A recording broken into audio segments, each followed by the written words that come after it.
আলু এর অর্থ হচ্ছে বাতাতিস, আলুকে আরবিতে বাতাতিস বলে। মরিচ এর অর্থ হচ্ছে ফিলফিল, ফিলফিল মানে মরিচ। গাজর এর অর্থ হচ্ছে জাজার অথবা জিজার, জাজার অথবা জিজার এর বাংলা হচ্ছে গাজর। ভুট্টা এর আরবি হচ্ছে দুরা, ভুট্টাকে আরবিতে দুরা বলে। লেবু এর অর্থ হচ্ছে লেমন, লেবুকে আরবিতে লেমন বলে। শসা এর অর্থ হচ্ছে খেয়ার, খেয়ার মানে শসা। ঢেঁড়স আরবিতে বলে বামিয়া, বামিয়া মানে ঢেঁড়স। লেটুস পাতা এর অর্থ হচ্ছে কাস, পুদিনা পাতা আরবিতে বলে নানা। ধনিয়া পাতা এর অর্থ, ধনিয়া পাতা এর অর্থ হচ্ছে কুচবারা। মাছ আরবিতে বলে সামাক, যে কোনো মাছকে আরবিতে সামাক বলে। মুরগি এর অর্থ হচ্ছে দিজাজ, মুরগি আরবিতে বলে দিজাজ। ফ্রিজ আরবি হচ্ছে তালাজা, ফ্রিজকে আরবিতে তালাজা বলে।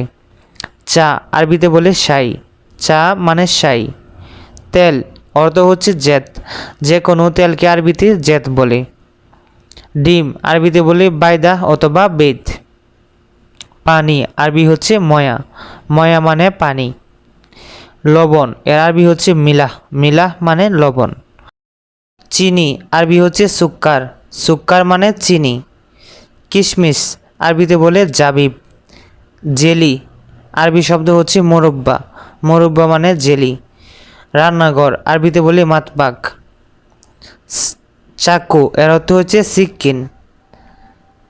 গ্লাস আরবিতে বলে কাঁসা। প্লেট অথবা তালা আরবি হচ্ছে সাহন অথবা তিপসি। কাপ আরবি হচ্ছে কূপ অথবা ফিনজান। কাঁটা চামচ আরবিতে বলে শাউকা। আয়না আরবি হচ্ছে মেরাইয়া, মেরাইয়া মানে আয়না। চেয়ার আরবি হচ্ছে কুরসি, কুরসি মানে চেয়ার। ঘর এর শব্দ, ঘর এর আরবি হচ্ছে বেত, বেত মানে ঘর।